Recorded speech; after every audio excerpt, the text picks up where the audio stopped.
আসসালামু আলাইকুম রহমতুল্লাহ ওবরকাতুহু ও রহমতুহু আমাগফিরাতু ও জান্নাতু। আমার কথা কি শোনা যাচ্ছে?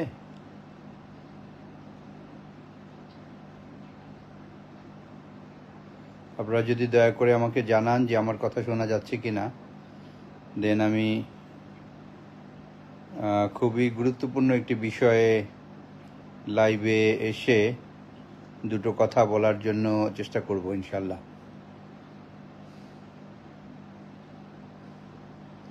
জি, আশা করি আপনারা আমার কথা শুনতে পাচ্ছেন।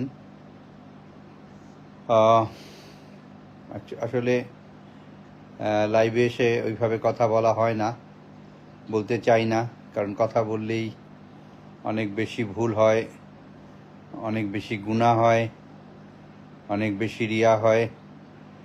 তো এই কারণে চেষ্টা করি কম কথা বলার জন্য।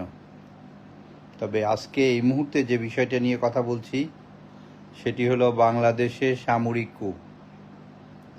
বাংলাদেশে সামরিক কূ, এটি নিয়ে কথা বলতে চাচ্ছি। আপনারা একটু মনোযোগ দিয়ে আমার কথাগুলো শুনবেন। আজকে সকাল থেকে কমপক্ষে 50টা SMS বা কল পেয়েছি যে যখন তখন বাংলাদেশে সামরিক কূ হবে, এই জাতীয় কথাবার্তা। যারা এটা বলছেন, যারা বলাচ্ছেন, যারা এটার সাথে সংশ্লিষ্ট, সকলের অবগতির জন্য জানাচ্ছি এই জাতীয় কোনো সম্ভাবনা বাংলাদেশে নেই। অত্যন্ত দুঃখজনক হলেও সত্যি, এই মুহূর্তে একটা ভিডিও আমার কাছে এসছে, যেটি আমি সামরিক বাহিনীর ঊর্ধ্বতন কর্মকর্তাদের এবং গোয়েন্দা সংস্থার প্রধানদের কাছে পাঠিয়েছি।